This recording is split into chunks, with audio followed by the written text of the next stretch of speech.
హల్లెలూయా. స్తుతించాలి, అపవాదిని ఎదిరించాలి. ఇదేంటి? ఇది చాలా అద్భుతమైన విషయం. మనం స్తుతించే విషయాల్లో ఎప్పుడైతే అలర్ట్గా ఉంటామో, నిర్లక్ష్యంగా కాకుండా అద్భుతాలు మనం చూడగలుగుతాం. చూద్దాం ఇక్కడ యాకోబు పత్రిక 4వ అధ్యాయం 7వ వచనం మీరు చూసినట్లయితే, యాకోబు రాసిన పత్రిక 4వ అధ్యాయం 7వ వచనం, అపవాదిని ఎదిరించుడి, అప్పుడు వాడు మీ యొద్ద నుంచి పారిపోవును. ఎదిరించాలి. ఎలా ఎదిరిస్తాం? అపవాదిని ఎదిరిస్తే పారిపోతాడు అంటాడు. అంటే ఎందుకని అపవాది నిన్ను విడిచిపెడతలేదు?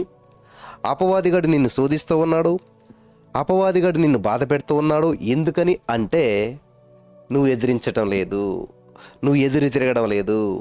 అపవాదిగాడు గొప్పోడు అనుకుంటున్నావు, అపవాదిగాడు నువ్వు జయించలేవు అనుకుంటున్నావు.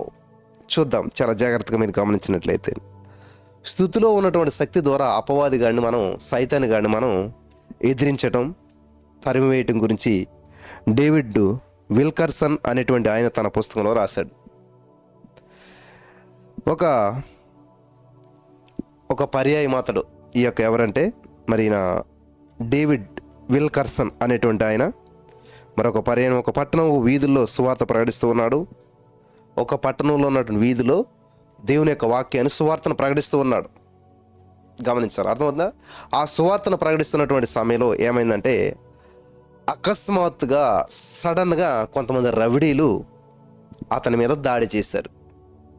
అకస్మాత్తుగా, అన్ఎక్స్పెక్టెడ్గా ఈ యొక్క డేవిడ్ విల్కర్సన్ గారి మీద రవిడీలు దాడి చేశారు. మరి ఏం చేయలేప్పుడు? మరణకరమైన ఆయుధాలు వారి చేతిలో ఉన్నాయి. దాడి చేశారు. మరణకరమైన ఆయుధాలు అంటే తెలుసు కదా, ఆ ఆయుధాలు వారి చేతిలో ఉన్నాయి. ఏ క్షణమైందైనా సరే వారు మీద పడి చంపేయచ్చు అనేటువంటి పరిస్థితిలో ఈ యొక్క విల్కర్సన్ గారు తన చప్పట్లను కొడుతూ ప్రభును స్తుతించడం ప్రారంభించాడు. ప్రభుకు స్తోత్రం, ప్రభుకు స్తోత్రం అని చెప్పడం మొదలుపెట్టాడు. హల్లెలూయా. వింటున్నారా? వాళ్ళ చేతిలో గన్స్ ఉన్నాయి, కత్తులు అన్నీ ఉన్నాయి. అకస్మాత్తుగా దాడి చేయడం ప్రారంభించారు. ఏ క్షణాన్ని చంపేస్తారు వాళ్ళు.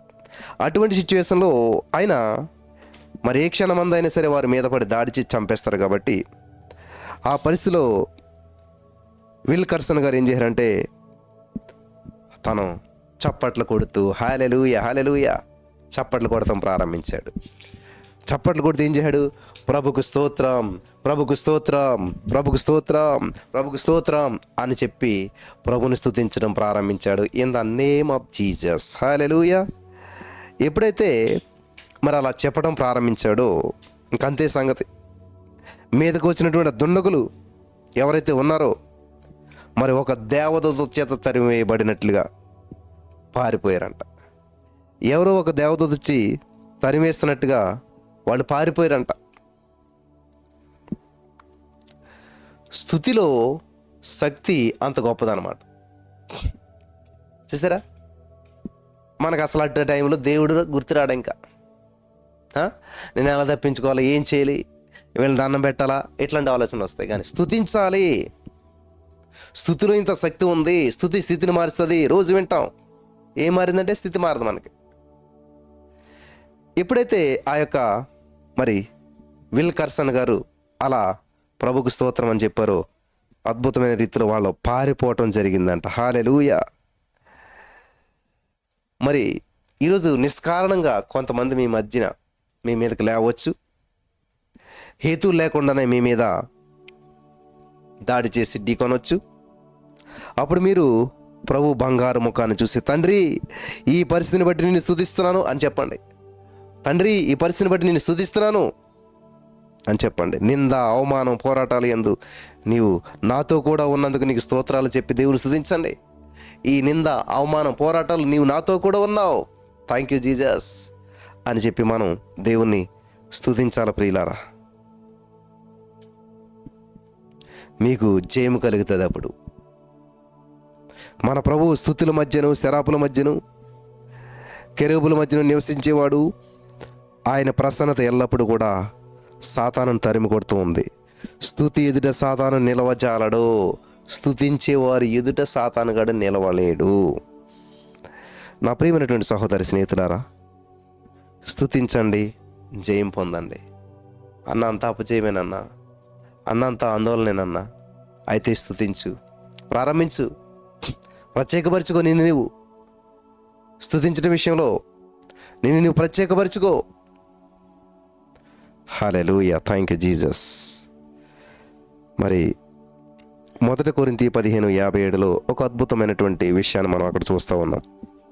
మన ప్రభువైన యేసుక్రీస్తు మూలంగా మనకు జయము అనుగ్రహించుచున్న దేవునికి స్తోత్రం కలుగును గాక. హల్లెలూయా.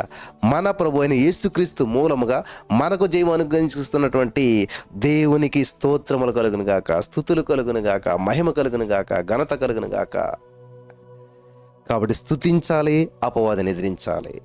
స్తుతితో సమస్యను ఎదిరించడం నేర్చుకోవాలి. నీకు ఒక ఆయుధం ఇచ్చాడు దేవుడు. Praise is a weapon. స్తుతి ఒక ఆయుధం. హల్లెలూయా. చూడండి, ప్రైజింగ్ చేసేవాళ్ళు ప్రిజన్లో ఉండలేరంట. ప్రిజన్లో ఉన్నవారు ప్రైజింగ్ చేయలేరంట. ప్రైజ్ అంటే స్తుతి, ప్రిజన్ అంటే జైలు. వింటున్నారా? ప్రైజింగ్ చేసేవాళ్ళు ప్రిజన్లో ఉండలేరు, ప్రిజన్లో ఉన్నవాళ్ళు ప్రైజింగ్ చేయలేరు. పౌలుశీలలో ప్రైజింగ్ చేసేవాళ్ళు కాబట్టి ప్రిజన్లో ఉండలేరు. వాళ్ళు ప్రిజన్ బయటికి పంపేసింది. ప్రిజన్లో ఉన్నవాళ్ళు చాలామంది ఉన్నారు, వాళ్ళు ప్రైజింగ్ చేయరు కాబట్టి వాళ్ళు ప్రిజన్లో ఉన్నారు. ఈ రోజున ఈ సత్యం తెలిసినట్లయితే మీ జీవితంలో పెను మార్పులు వస్తాయి. మీరు ప్రైజర్స్ అయితే, మీరు ప్రైజింగ్ చేసేవాళ్ళు అయితే, మీరు స్తుతించే వాళ్ళైతే ఏ సమస్య మీ మీదకి వచ్చినా, మిమ్మల్ని బంధించినా ఎంతో కాలం ఉండదు. పౌలుశీలలో బంధించబడ్డారు కానీ వాళ్ళు ప్రైజింగ్ చేస్తున్నారు కాబట్టి బంధకాలు తెంచివేయబడ్డాయి. ఆమేన్, ఆమేన్, హల్లెలూయా.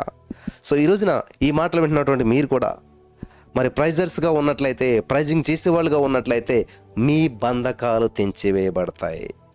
ఆల్రెడీ దేవుడు తెంచివేసే ప్రణాళికను, ప్రైజ్ను, ఆ యొక్క ఆయుధాన్ని మీకు ఇచ్చాడు దేవుడు. ఆ ఆయుధాన్ని మీరు ఉపయోగించుకుంటే ఎటువంటి బంధకాల నుంచి అయినా బయటపడవచ్చు. ఆమేన్, హల్లెలూయా. దేవునికి స్తోత్రం కలుగును గాక. మరి దేవుని సన్నిధిలో మనం ఎంతగా స్తుతిస్తే అంతగా అపవాదిని ఈజీగా ఎదిరిస్తాం. స్తుతి అపవాదికి అపజయం ఇస్తుంది. స్తుతి అపవాది గడికి అపజయం ఇస్తుంది. స్తుతి నీకు విజయాన్ని ఇస్తుంది. స్తుతి అపవాదిని తరిమి కొడతాది. దేవునికి స్తోత్రం. మరి అటువంటి స్తుతి చేయడానికి పరిశుద్ధాత్మ దేవుడు మీకు సహాయం చేసి నడిపించి బలపరచును గాక. ఆమేన్.